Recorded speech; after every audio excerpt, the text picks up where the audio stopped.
This is a really neat print. It's a conversion van lens.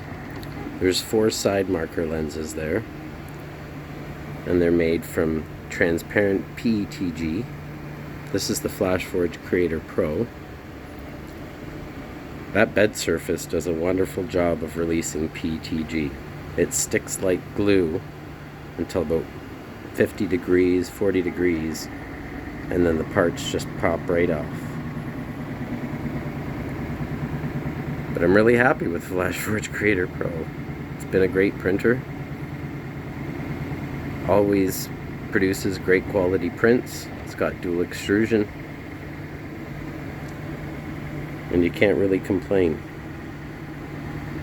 Clearly I added the same material in a dual extruder vent because it only comes with a vent going to one extruder. You can see that one has 2.